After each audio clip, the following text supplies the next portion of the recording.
Agora a gente ouve Fernando Molica a respeito dessas negociações partidárias no objetivo de formar uma federação que até agora não ocorreu.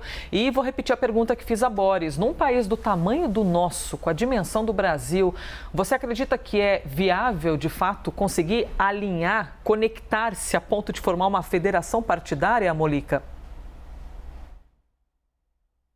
Olha, não é fácil, porque, enfim, é um casamento de 4 anos sem direito a divórcio, né? Eu acho que você já pensou se isso valesse para a vida comum, no registro civil, naturalmente, qualquer pessoa que fosse se casar hoje, lá o casal chega, olha, tudo bem, mas vocês vão ter que ficar unidos 4 anos, sem direito a divórcio, não pode morar em casa separada, tem que dividir despesas.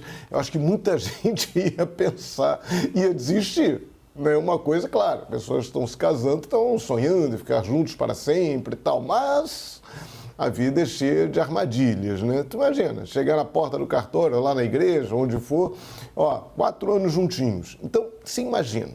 Aí quando você joga isso na lógica partidária brasileira, que é uma lógica feita, de um modo geral, por interesses, né, legítimos ou ilegítimos, é uma lógica que trabalha muito com interesses regionais, locais. Então, só quando você olha o quadro partidário, né, tem partidos que apoiam o presidente Jair Bolsonaro, como é o caso do Progressistas, e na Bahia o sujeito lá é vice-governador do PT e quer continuar aliado do PT. Então, a questão ideológica, quando você pega aí, você tem ideia, na última eleição, em 2018, a Câmara dos Deputados tinha representantes eleitos de 30 partidos. 30. Se você pegar desses 30 e verificar quantos tem ali um viezinho de lógica ideológica, que tem ali algum programa que defina que é isso ou é aquilo, se é mais estatizante, se é mais privatista, ganha um doce. Né? Eles devem até trocar programas partidários, um deve pegar o programa do outro, porque a grande maioria, com as exceções de praxe, não tem qualquer visão ideológica. Os partidos vão sendo criados, a legislação, a história do fundo partidário ajudou muito, porque aí se tornou quase uma fonte de renda, né, também para esses partidos, estimulou a criação de partidos. Quanto mais partidos você tem, mais o deputado individualmente ele fica fortalecido na hora de fazer exigências para o governo, qualquer governo.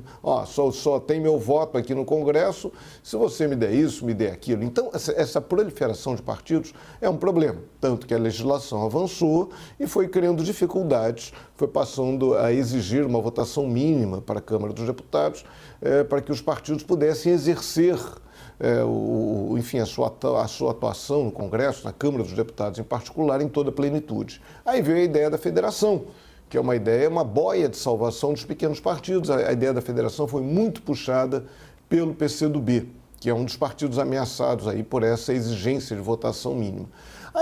Mas aí tem a história do casamento de 4 anos. Falando no caso do Cidadania, por exemplo, o Cidadania é o antigo Partido Comunista Brasileiro, né, que depois virou PPS, agora virou Cidadania, tem um viés ali quase centro-direita, né? O Roberto Freire, que foi um deputado comunista, foi candidato à presidência da República em 89 pelo PCB, agora tem posições mais conservadoras, plenamente legítimas, claro. Mas aí, quando você olha os partidos que ele estuda a federação, que o Cidadania estuda fazer federação, tem o Podemos, que também é um partido de centro-direita, o PSDB, que era um partido de centro-esquerda e foi migrando, até meio imprensado pelo PT, foi migrando aí para uma posição mais conservadora de centro-direita, e o PDT, que é um partido de centro-esquerda. Então, assim, não faz muito sentido essa história. O sentido é o de sobrevivência.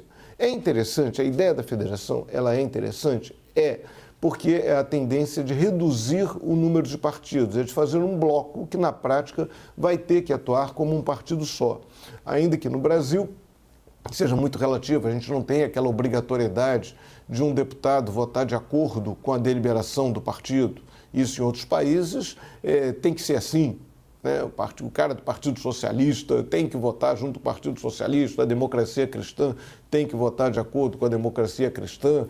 Aqui no Brasil, meio que cada deputado é um partido de si mesmo. Mas Seria uma ideia interessante. Essa ideia da federação é uma ideia interessante no sentido de diminuir o número de partidos, de facilitar a vida do presidente da República, qualquer que seja ele. Só para concluir, eu estava dando uma olhada aqui, na última eleição do Fernando Henrique para presidente da República, ele tinha uma aliança com o então PFL, né? Hoje o DEM, que já está virando União Brasil, o PFL elegeu 105 deputados federais e o PSDB, partido do Fernando Henrique, elegeu 99. Então, eles juntos tinham mais de 200 deputados. Isso facilitava muito a vida do Fernando Henrique na Câmara dos Deputados. Bastava ali mais uns 40, 50 deputados que ele fazia a maioria na Câmara dos Deputados. Hoje é muito pulverizado. O PSL, o antigo partido do Bolsonaro, elegeu na última eleição menos deputados que o PT. Então isso complica a vida, você não tem uma certa relação entre o voto para o Congresso e o voto para o Executivo é muito ruim. E isso, num panorama de dispersão, de pulverização partidária, piora a vida. Vamos torcer para a federação dar certo. Pode ser um primeiro passo no caminho da gente ter um número menor de partidos que efetivamente representem as diferentes visões da sociedade. Elisa.